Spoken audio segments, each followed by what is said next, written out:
Week 1 was a fantastic opening weekend in college football. There were a number of fantastic games we were looking forward to, and a number of games that weren't on our radar that ended up delivering. Well, it looks like Week 2 might be even better. Here are 10 games I'm looking forward to the most for the second weekend of the college football season. I'm not going to waste any time, and I'll kick us off with number 11 Texas at number 3 Alabama. This is a rematch of last year's game in which Alabama escaped with a 1-point victory.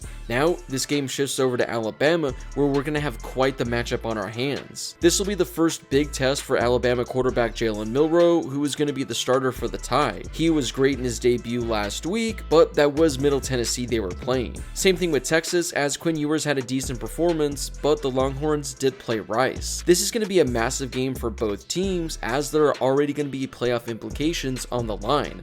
If Texas is able to pull off the upset, well, they're going to have a pretty good early season resume with this victory. With Alabama, the same can be said, as they'll have a top 25 victory already under their belt. As of right now, Alabama is favored to win by 7, but if this game is anything like last year's, I think we're in for another thriller. This game was already hyped up enough, but after this past weekend, this game is going to be really fun. I think I saw a tweet saying that this weekend's Nebraska-Colorado game is officially the highest ticket price of any college football game this week. And that's saying something considering Texas is playing Alabama. Colorado shocked the world and knocked off TCU this past weekend, so all eyes are going to be on the Buffaloes to see how they follow up that performance. Meanwhile, with Nebraska, they're coming off a very disappointing loss to Minnesota, but a lot of people think that the Cornhuskers are going to give the Buffaloes a tough time. I don't know if that's going to happen, but I'm very interested to tune in and see what kind of game we're able to get. If Colorado is able to pick up their second straight win, the hype is officially going to be off the rails. And if Colorado loses to this Nebraska team, well, social media might just burn down. This is probably the most underrated game of the weekend, and I'm really looking forward to it. Number 20 Ole Miss is traveling to number 24 Tulane. This is a top 25 matchup that is going to be a lot of fun. First, you have Tulane, who's coming off the best season in program history, and I think they have a chance in this game against Ole Miss. Then you have the Rebels, who looked good last week and have looked good the last couple of seasons. I'm sure a lot of people are expecting an SEC team to go in and pull off the easy win, but I don't think it's going to be easy for the Rebels. As of right now, the line is currently Ole Miss by 7.5 points, but I think Tulane is going to hang in this game, and I don't see any reason why they can't pull off the upset. This game might have had a little more hype in the offseason, but number 12 Utah at Baylor should still be a very intriguing matchup. The Utes are coming off a victory over Florida, but there's still uncertainty as to whether or not quarterback Cameron Rising is going to play. Baylor is also going to be without their quarterback Blake Shapen, and they're coming off an embarrassing loss at home to Texas State. Although Baylor got embarrassed last week, I still think this is a good team that potentially could cause some problems for Utah, especially if they're playing without Cameron Rising. It feels really gross having this game on here, but it's still a very fun matchup.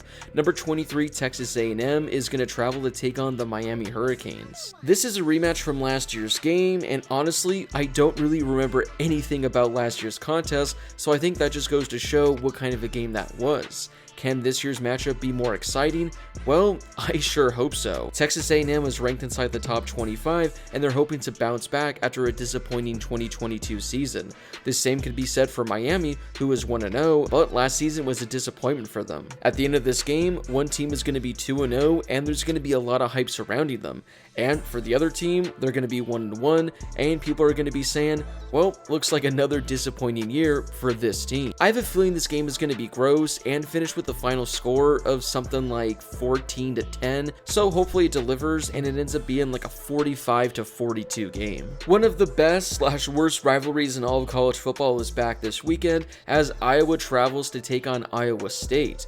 Both teams are 1-0 and they're looking to pick up that second win. For this game, it honestly might be the first team to score a touchdown is going to win. I really don't have a lot to say for this game, aside from the fact that rivalries are awesome, and this one usually delivers. If you love defense and absolutely no offense, this is probably going to be the game for you this weekend. As of right now, the over-under is set on 36.5 points, meaning they're not expecting either of these teams to do a whole lot. Again, this game is probably going to be gross, but that's what makes college football so great. This next game is is probably going to be the exact opposite, as SMU travels to take on number 18 Oklahoma. Both of these teams like to score a lot of points, as the over-under is currently set at a very nice 69 points. SMU is coming off a game in which they had nearly 500 yards of total offense, and Oklahoma is coming off a game in which they dropped 73 points against Arkansas State. I'm not saying Oklahoma is on upset watch or anything for this game, as they're a 15.5 point favorite. But both of these teams can score a lot of points. That means SMU could potentially hang around and make this game more interesting than it needs to be. Number 13 Oregon travels to take on Texas Tech. Prior to the start of the season, this was one of my highly anticipated games of the entire season, at least for the non-conference slate. I personally thought Texas Tech was going to be a team that can make a run in the Big 12. Now, that can certainly happen, but things aren't looking great after they lost last week to Wyoming. Oregon took care of business against Portland State, but that was a scrimmage game against a community college, so this will be their first real test. I know a lot of people are probably discounting the Red Raiders because of last week's loss, but I still think this is going to be a very close game, and I wouldn't be surprised if Texas Tech is able to pull off the upset over Oregon. Although both of these teams aren't ranked, I think this is going to be a fun one, as UCF travels to Boise State to play on the Smurf turf. Boise State got humiliated this past weekend against Washington, but they're one of the best home teams in all of college football. Plus, this is a really fun UCF team that I think is on the verge of being ranked inside the top 25. I think it's going to be a close back and forth game, and I wouldn't be surprised if either team walks out with the victory. We'll wrap things up as number 19 Wisconsin travels to Washington State. I'm a little upset this game is at 4:30 Pacific time, because when I originally saw this matchup, I thought this was for sure going to be a Pac-12 after dark game, and that's why I had this game on my list. Still, I think this is going to be a really intriguing matchup. Wisconsin is ranked inside the top 20, and they have hopes of potentially making a run in the Big 10. Meanwhile, with Washington State, this is the last year of the Pac-12, and they currently don't have a conference, so I'm sure they're going to want to go out with a bang this season and show they're worthy of being added to a conference. The Cougars are a team that surprised a lot of people last season, so I think they can make things interesting with Wisconsin. I think the Badgers are going to be a lot better than people are expecting this season, especially because they have one of the best rushing attacks in all of college football. But you look over at Washington State, and they have one of the more underrated quarterbacks in the country in Cameron Ward. Washington State is a tough place for opponents to play, especially teams that are traveling from the East Coast. So look for the Cougars to hang around and make this one a very interesting contest. Well, those are the 10 games I'm looking forward to the most this weekend. Which game are you guys looking forward to the most? Or is there a game that I didn't include on today's video that should have made the cut? Whatever game it is, let me know in the comment section down below. Before you leave, don't forget to smash that subscribe button and turn on those notifications if you're new to my channel. I'm posting college football videos every day during the season, so make sure to subscribe so you never miss a video. Also, don't forget to drop a like on this video as well. It helps out with that YouTube algorithm and helps share the video with more college football fans. Plus, it only takes a second to do.